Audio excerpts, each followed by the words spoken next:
నిరాశ చెందితిని నీ సేవలో ఎదురైనా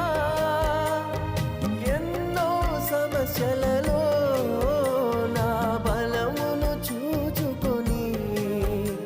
నిరాశ చెందితిని